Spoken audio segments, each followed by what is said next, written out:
दोस्तों, जैसे कि आप सबको अब तक पता चल गया होगा कि फेडरल रिजर्व ने इंटरेस्ट रेट को काटा ही।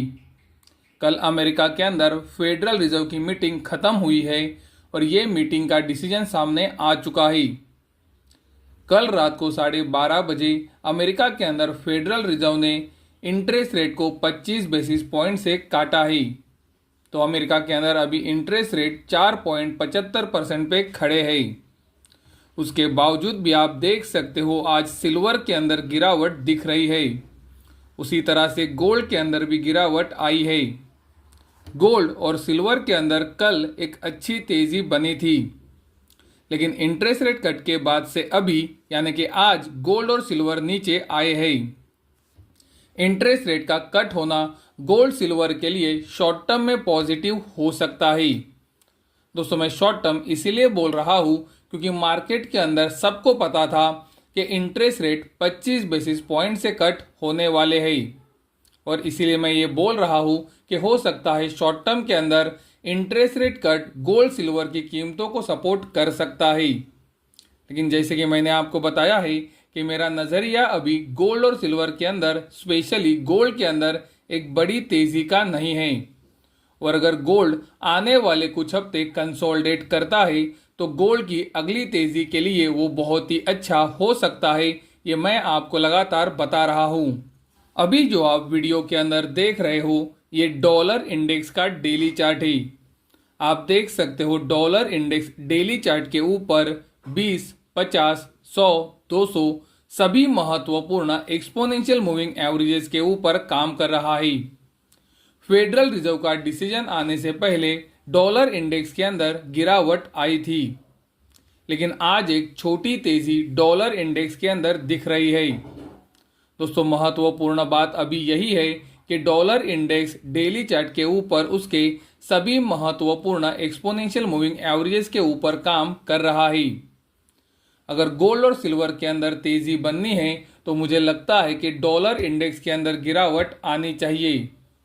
और अगर डॉलर इंडेक्स के अंदर गिरावट नहीं आती है तो पॉसिबिलिटीज बढ़ेंगी कि गोल्ड सिल्वर आने वाले हफ्तों में करेक्शन एंड कंसोलिडेशन कर सकते हैं।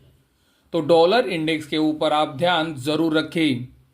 अगर हम डेली चार्ट से वीकली चार्ट के ऊपर जाते हैं तो हमें पता चलता है कि डॉलर इंडेक्स वीकली चार्ट के ऊपर भी सभी महत्वपूर्ण वीकली एक्सपोनेंशियल मूविंग एवरेजेस के ऊपर काम कर रहा है।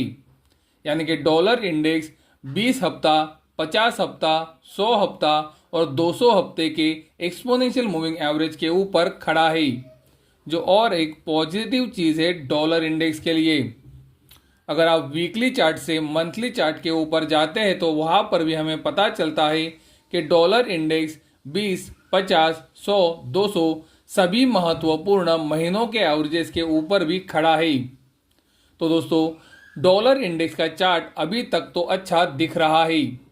इंटरेस्ट रेट कट के बाद से अब तक तो डॉलर इंडेक्स में गिरावट नहीं है। मैंने आपको क्लियरली कहा है कि अगर गोल्ड सिल्वर के अंदर तेजी बढ़नी है तो डॉलर इंडेक्स को नीचे आना चाहिए। और अगर डॉलर इंडेक्स नीचे नहीं आता है तो पॉसिबिलिटीज बढ़ेंगी कि गोल्ड सिल्वर कंसोलिडेट करे। उसी तरह से आप अमेरिकन गवर्नमेंट की 10 साल की बॉन्ड यील्ड्स का चार्ट भी देख सकते हो। अमेरिका की 10 साल की बॉन्ड यील्ड्स के अंदर इंटरेस्ट रेट कट से पहले गिरावट आई थी।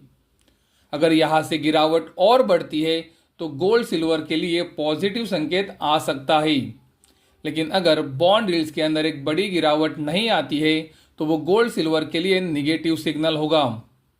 अमेरिकन गवर्नमेंट की 10 साल की बॉन्ड यील्ड्स भी डेली चार्ट के ऊपर सभी महत्वपूर्ण एक्सपोनेंशियल मूविंग एवरेजेस के ऊपर खड़ी है।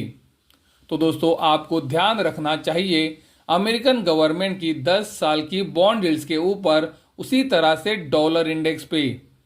अगर बॉन्ड यील्ड्स और डॉलर इंडेक्स में गिरावट आती है तो वो संकेत गोल्ड सिल्वर के लिए अच्छा हो सकता है। और अगर डॉलर इंडेक्स और बॉन्ड यील्ड्स ऊपर जाना शुरू करती है तो वो गोल्ड सिल्वर के लिए निगेटिव सिग्नल होगा। मैंने आपको मेरे वीडियो से क्लियरली बताया है कि मुझे लगता है कि आने वाले कुछ हफ्ते अगर गोल्ड कंसोलिडेट करता है तो वो गोल्ड की अगली तेजी के लिए ही अच्छा है। तो अगर गोल्ड कंसोलिडेट होता है तो वो बहुत ही अच्छा होगा। मैंने आपको मेरे वीडियोस से कभी भी ट्रेडिंग की सलाह नहीं दी है, तो कृपया मेरे वीडियोस को देखकर ट्रेडिंग ना करें। मैंने मेरे वीडियोस से लगातार इन्वेस्टमेंट की बात की है और सही समय आने पर मैं फिर से एक बार इन्वेस्टमेंट के बारे में ज़रूर बोलूँगा, क्योंकि दोस्तों आपको भी पता है मेरा नज़रिया अभी इन्वेस्टमेंट का नहीं है। मुझे लगता है कि गोल्ड के अंदर कंसोलिडेशन होना चाहिए।